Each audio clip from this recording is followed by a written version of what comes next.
اهلا وسهلا. لا، في ازعاج، في ازعاج جاي من هنا. ممكن لو سمحت بس تغلق الطاقة؟ شكرا.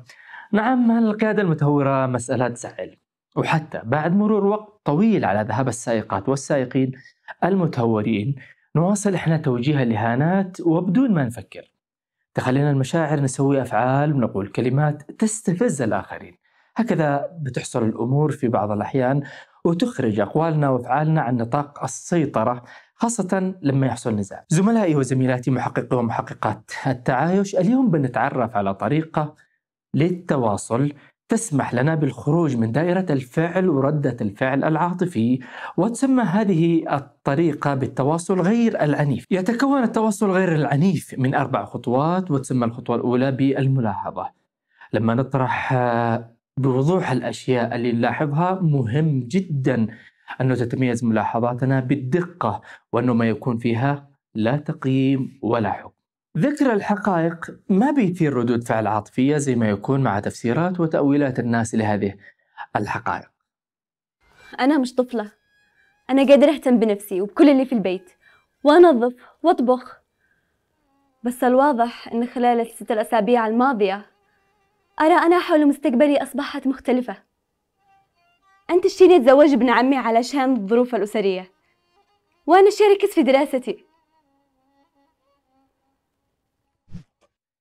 تصف ليلى مناقشة العائلة على مدار ال6 الأسابيع الماضية بدقة، ملاحظات لا يمكن لوالديها أن يختلف بشأنها. بعد الملاحظة تتبع الخطوة الثانية في التواصل غير العنيف، وهو الشعور. كيف تشعر بشأن ما لاحظناه؟ هذا خلاني أحس إن ما حد يقدر رأيي ويحترم قراراتي، وما حد آخذ بكلامي بمحمل الجد. حاسة بحزن ومش عارفة كيف أفهمكم. أنا عارفة إنكم مقدرين إني أعمل جهدي في البيت وأساعدكم فيه، بس مفروض أتنازل عن حريتي في الاختيار. الشعور ما بيعتبر أبدا حكم. استخدام عبارات أنا أشعر ما يعني أننا نعبر عن شعورنا. مثلا لما تقول ليلى أشعر أنك ما بتقدر أو ما بتحترم رأيي وخياراتي، هي هنا ما بتتكلم عن شعورها، إنما توصف موقف والدها منها من وجهة نظرها هي. لكن لما تقول أنا بشعر بالحزن والارتباك، فهي هنا فعليا تتكلم عن شعورها، وهذا محتاج قدر كبير من معرفة الذات والشجاعة. أيضا لازم ننتبه، هناك فخ ولازم نكون واعيين له.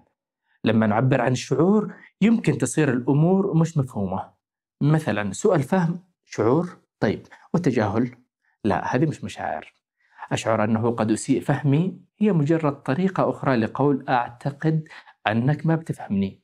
كمان أشعر أنه قد تم تجاهلي هو أيضا نفس القول أعتقد أنك بتتجاهلني. لما نعبر عن شعورنا نركز على أنفسنا جدا، وإذا قدرنا نصيغ الذي نقوله بطريقة تركز على الآخر، هذا يعني أننا ما بنوصف شعورنا، ولكن بنوصف معاملة الشخص الثاني من وجهة نظرنا إحنا. في هذه الحالة لازم أنه نفكر أكثر إيش اللي نشعر به فعلا. المشاعر متجذرة في شيء عميق، وهي الاحتياجات، وهي الخطوة الثالثة في عملية التواصل غير العنيف. بعد ما شاركت ليلى مشاعرها مع والديها، هي الآن تشرح الاحتياجات الأساسية وليش بتحس بالحزن والارتباك في أعماقها. أنا محتاجة أتخذ قراراتي بنفسي، وتعاملوني كبنت كبيرة مش كطفلة. تعبر ليلى عن حاجتها أنها تلاقي تقدير الآخرين، وهو شيء نتشارك فيه كلنا. نلاقي التقدير، نلاقي الاحترام، وهذا يعني أنه نشوف قيمة مساهمتنا ووجودنا ككل. لما تقول ليلى أنها محتاجة تأخذ قراراتها بنفسها، فهي تعبر عن حاجتها إلى الاستقلال والاعتماد على النفس. مش من السهل دائما توصيل الاحتياجات. في بعض الأحيان ممكن تشعر أن الاحتياجات تتعارض مع ما يتطلبه المجتمع أو العائلة، وبيعتبر التعبير عن هذه الاحتياجات خطوة أولى نحو فهمها. وعشان نقدر نحققها لازم من طريقة تحقق كمان احتياجات الآخرين، طريقة تعلمنا أنفسنا وتمهد لنا الطريق للمزيد من الفهم للآخرين. فكري في كلامي. أنت تشتيني أتخلى عن مستقبلي وسعادتي علشان الفلوس. خلونا نتكلم يوم الجمعة كأسرة مليانة حب وتفاهم. لو سمحتي ممكن؟ أيوة ممكن، أكيد.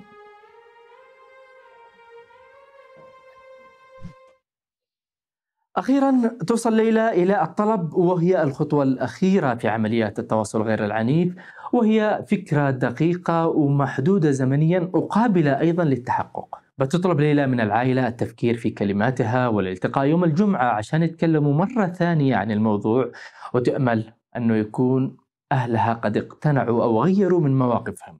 هذا الطلب بيوضح أن التواصل غير العنيف هو مش مجرد محادثة لمرة واحدة. لتحويل النزاع إلى فرصة لازم نطبق باستمرار هذا التواصل.